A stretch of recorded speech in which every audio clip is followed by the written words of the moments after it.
Thank you all for having me. I am delighted to be here, honored to be here. This is important work and an impressive community of organizations and individuals who are working on it. I am David Wood. I work at a place called the Initiative for Responsible Investment, which is an applied research project at Harvard Kennedy School in the United States. And I think I'll just say a few things about the work that we've done that seem relevant to what you're working on here in the form of questions that we've tried to ask and for which we haven't really gotten answers yet, but we're working on them. The initiative where I work, and apologies for my voice, my 10-year-old son gave me a cough on my way out, in part because he's bitter that he was not allowed to come to Lisbon. So we work with mission-driven investors, public and private, who are trying to use financial capital to achieve social goals. We also work with policymakers who are trying to create a policy framework that moves investment towards the achievement of social goals. And then recently, over the past few years, and this is what I'll talk about here, we've been working with places in the United States, with metropolitan regions, who want to attract investors who want to achieve these social goals, who have in their minds projects that are investable, but it turns out the investors who are out there who say they want these sorts of things haven't been investing in them. And the question we've been working on is, how do places develop the capacity to work in the kind of field of investing in the civic economy that this project is working on? The first thing I'll say is that one of the problems in this world was already mentioned by Mario Calderini. There's a great deal of talk about impact investment and the civic economy and social innovation, but that hasn't translated into a lot of investment on the ground. In part, that's because it's a very new field. There's a lot of hype, there's a lot of interest, but the system hasn't been developed yet in order to deliver on this promise. And one of the exciting things about this project is that you're taking the ecosystem approach, and you're thinking about what needs to be built to make this a durable mechanism instead of incidental investments.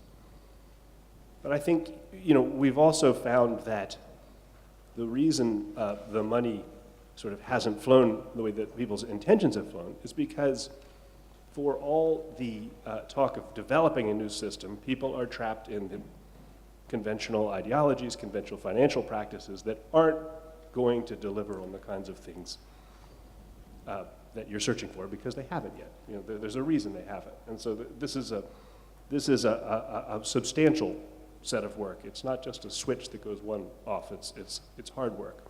In the US, the people who work on investing in what we call community development finance, which is something like, I think, the way that civic economy is being talked about here. They call their work brain damage work.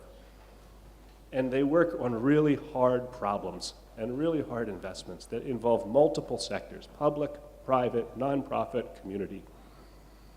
Each deal is very idiosyncratic. Each deal involves endless series of hurdles. They say in the US, we say the project goes sideways, or it goes south. For some reason, South is bad.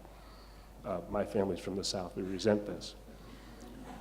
And at the end of every deal, people, tired, celebrate. They have a glass of champagne, and they say, that's great.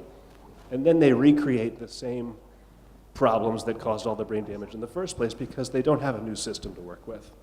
So I think that's the question that we're wrestling with. How do you create this system that reduces the transaction costs of investing in the civic economy? Two things have jumped out in reading. I have already read the paper that you're ordered to pick up and read after this. Two things really jump out. One, there's the question of financial infrastructure. And what does it mean to develop financial intermediaries that can deliver on this promise of investing in the social benefits that would come from a robust civic economy? And the creation of the bank, the capitalization, the blending of public and private money that's being talked about here, goes directly to that question. What is the right kind of vehicle that will be the finance instrument that does this good? And there are two issues I'd raise here. One, what are the governance structures that must be embedded in this kind of vehicle so that the social mission drives the investment decisions?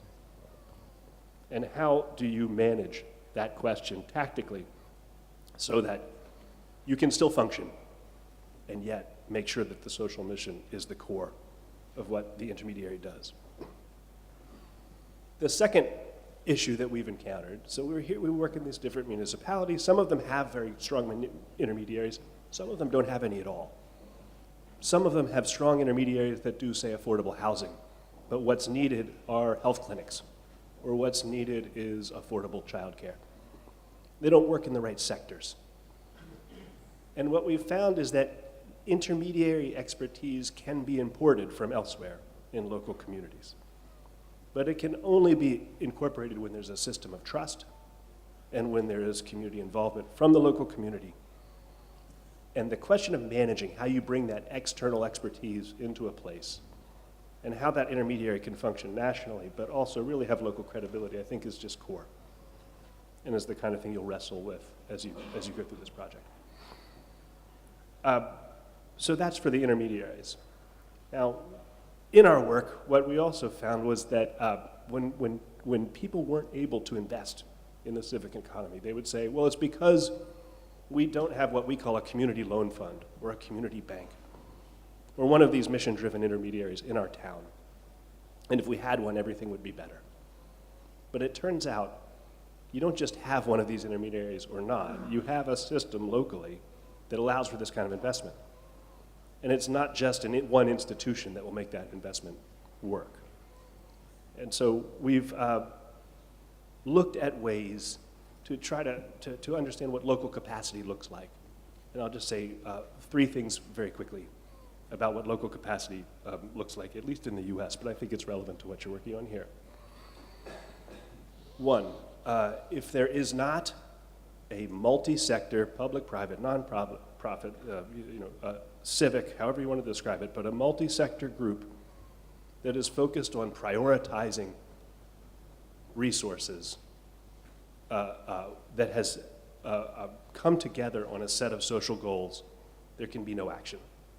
There has to be a community that actually supports what the goals are that people are trying to achieve with this kind of investment, but also that monitors and makes sure they're executed.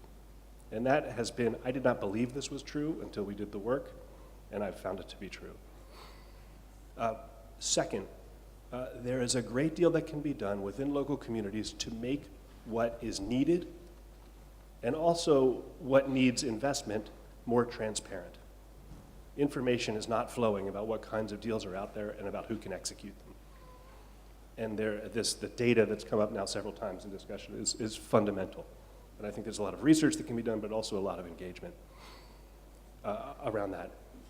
And then finally, you can take that data and try to create a pipeline of investable opportunities with intermediaries, bringing the intermediaries in initially, so that there's a constant discussion about where finance can be useful. Because there's no point in investing in something that is not ready for investment or that does not need investment to flourish.